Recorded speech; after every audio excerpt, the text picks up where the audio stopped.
Okay, so good morning. We will take the first 30 seconds to ground ourselves to wherever we are. We'll just take three deep breaths.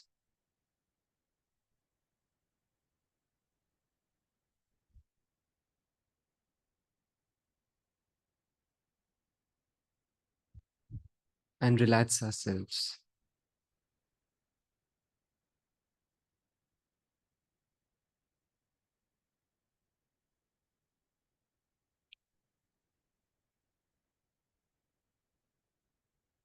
So we'll begin with our body posture.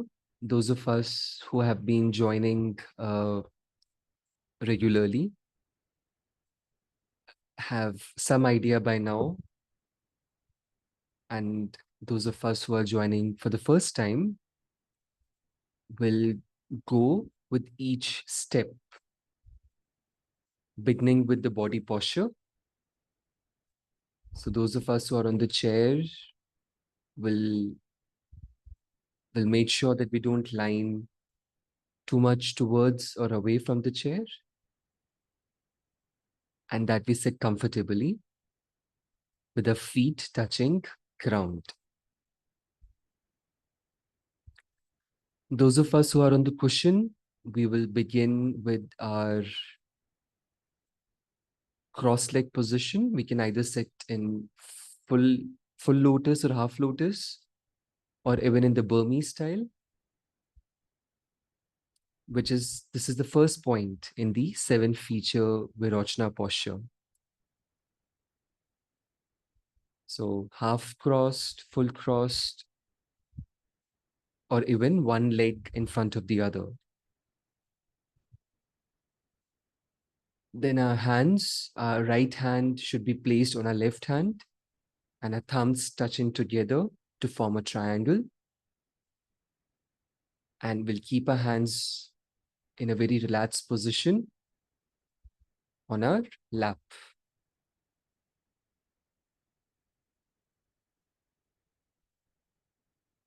Then our backs have to be straight.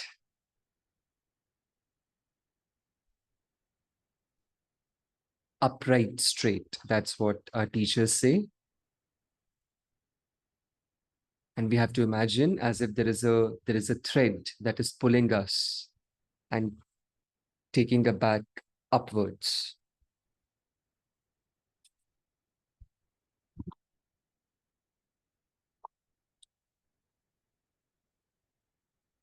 So after the back, then we come to our tongue. The tongue should touch the upper palate, and our teeth and lips should be relaxed.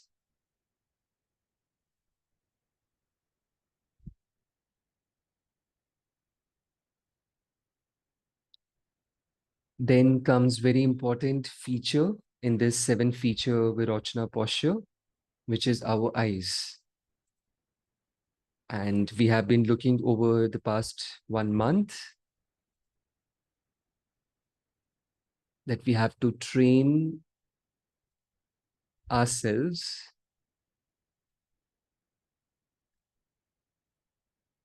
telling us that it's not the eyes which meditate, it's the mind. So we don't have to fully close the eyes, because that is a potential obstacle, because it can make us feel sleepy, especially when we are beginning the practice. So we'll keep our eyes half open and our gaze down at an angle of 45 degrees.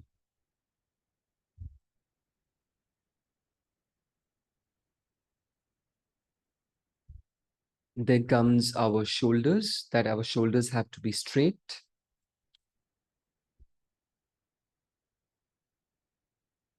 and that our elbows should be slightly away from our body.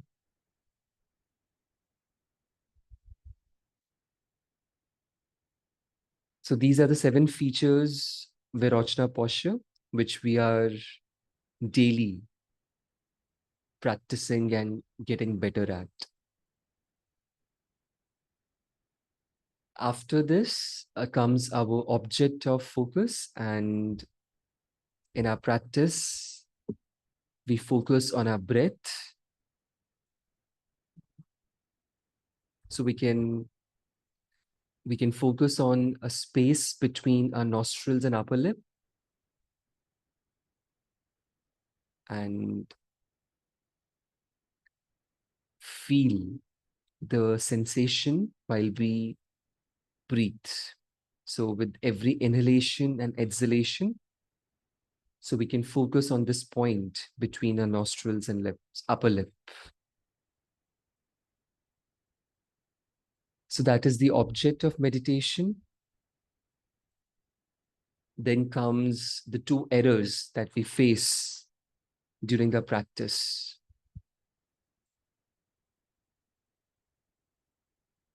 So one is too much of excitation, what we call uh, mental excitation. And the other error is the opposite to it is the mental lethargy. So these are the 2 errors that we often face during the practice. For those of us who are joining for the first time, it basically means that either we can get too excited, too energetic, that our mind just wanders here and there, like a crazy ball, which once hits the ground, just jumps here and there. The other error could be that we absolutely get sunk in, which means that we lose the motivation, we lose the energy to focus. So these are the 2 errors, and the antidotes to these 2 errors are introspection and mindfulness.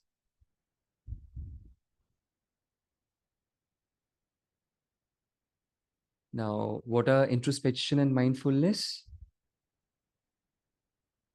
These are the two faculties of our mind whereby we tackle these 2 errors. So one antidote is simply that awareness that a mind has moved away from the object of focus. So introspection is that awareness that, okay, that we have lost connection, that we have lost that focus to our object, which is the breath here. And mindfulness basically means to bring back our mind back to the object of focus.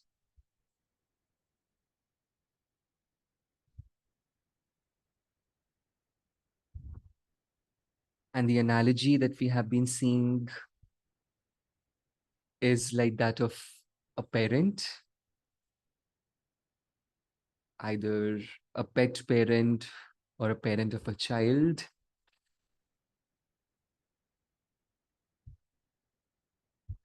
So when the child moves away from one place to another or gets lost, so the parent knows that, okay, the child has gone. That is the introspection. And bringing the child back to the place of safety, to the place of awareness, is the mindfulness.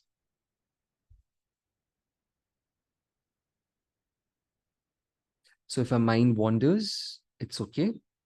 We'll simply bring our mind back to the object of focus. So these were the instructions for the body posture, for the focal point, for the two errors and the two antidotes.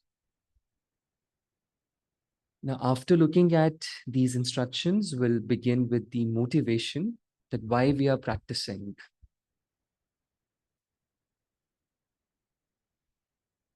The why.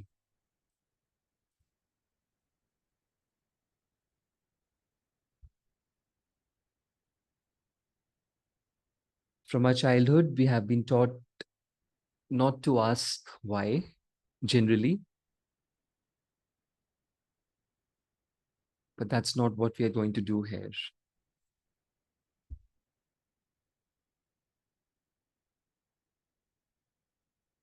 So our whys could be different. Every one of us has our own why, that why we are here. For some, maybe they have to be here. But for some, it's about, you know, having a good schedule in their life, like beginning at 9 a.m. Others definitely refining their practice. But ultimately, the why is to understand the nature of this mind.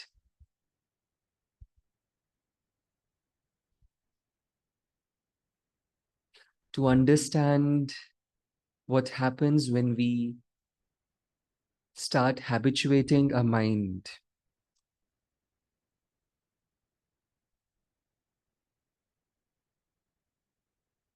The other day, I was reading that why meditation or why reading is difficult, because this is also kind of a mental gym. Like initially, when we start gymming, when we start going to gym, our body resists. The same goes with mind. So when we start reading, when we start doing wholesome actions, our mind resists.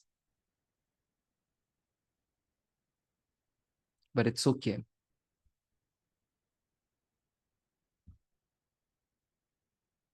That stiffness has been there for so many years. But the good point or the good news is that there is a way out.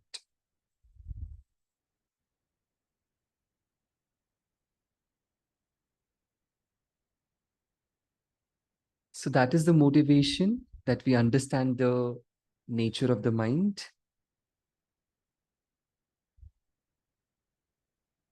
And also that this is same for everyone.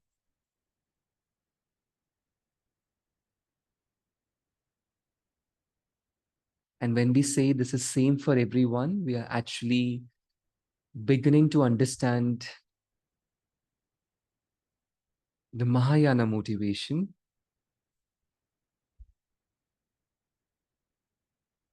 that since this experience is same, that we all are same at fundamental level,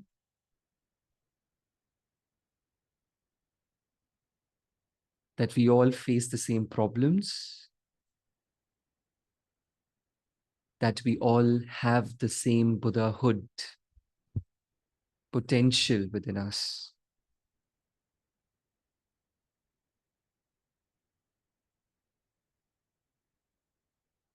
This is the doorway to compassion.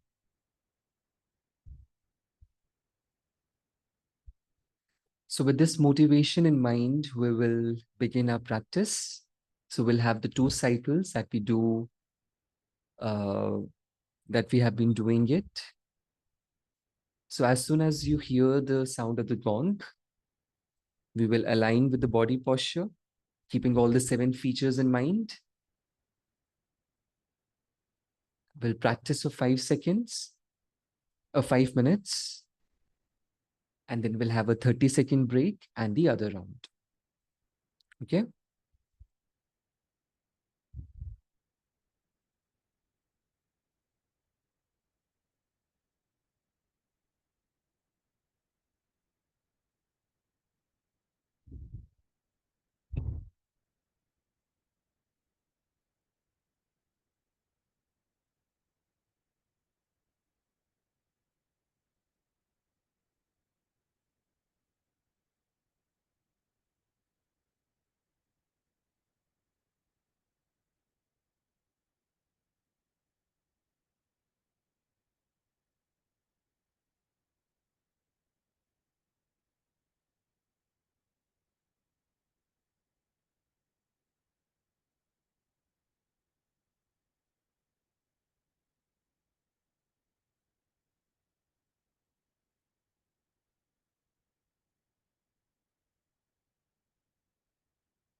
So we'll slowly come out of our practice.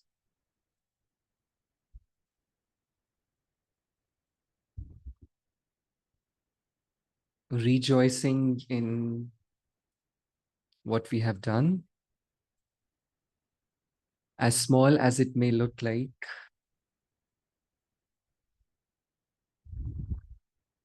It's profound.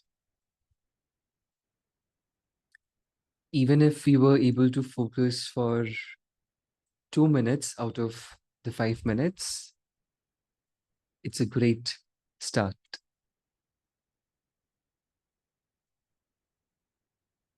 So we'll take these 30 seconds to maybe realign ourselves, to have a sip of water, to stretch our bodies if we want to, and also to reflect that did we face two errors?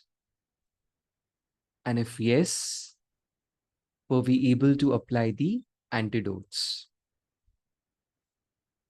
The antidote of introspection and the antidote of mindfulness.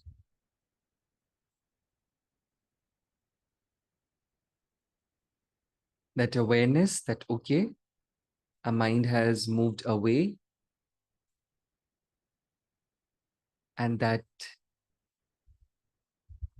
love to bring back the mind back. Not coercion, but love to bring back the mind to the object.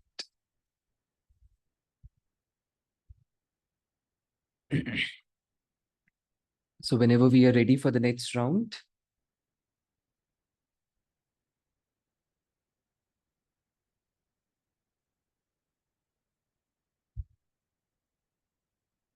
sitting in the seven feature Virochana posture, and those of us on the chair, make sure that your feet are touching firmly to the ground.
So we'll slowly come out of our practice.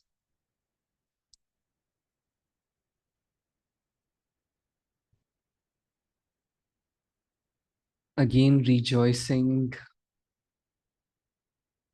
in what we have done. So you may be like hearing this word rejoicing a lot. So our teachers actually use these words, which are very powerful.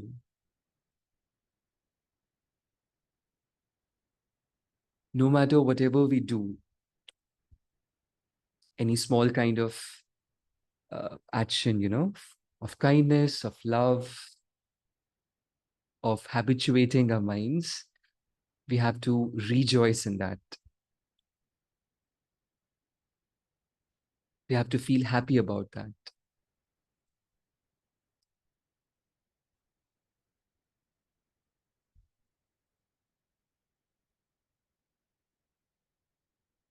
So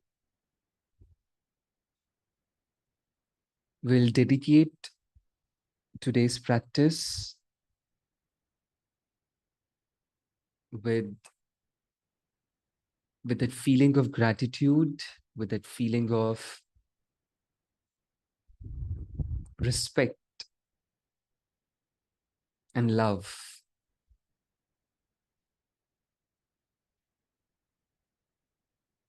to ourselves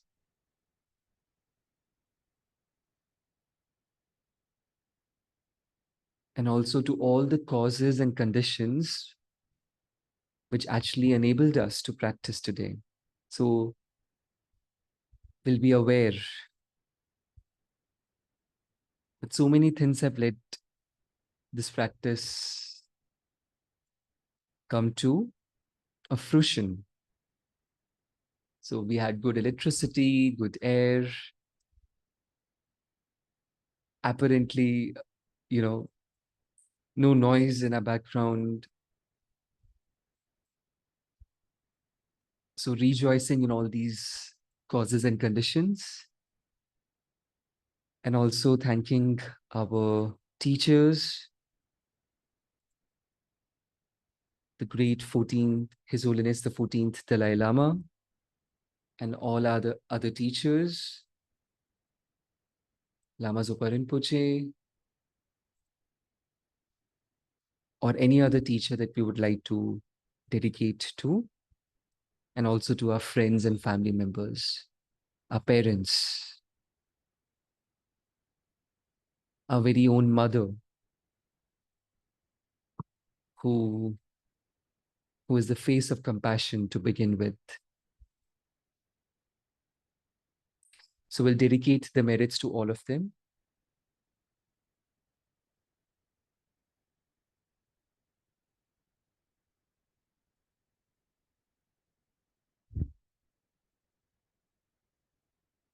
So thank you everyone for joining. And as I always say, we would love those of you who can manage to come to the center. We welcome you on every Mondays and Thursdays to join us in person as well. So those who are staying nearby, please feel free to drop in and join. So have a good day, everyone. We will meet you tomorrow. The next instructor will meet you tomorrow, and I will see you on Thursday. Thank you.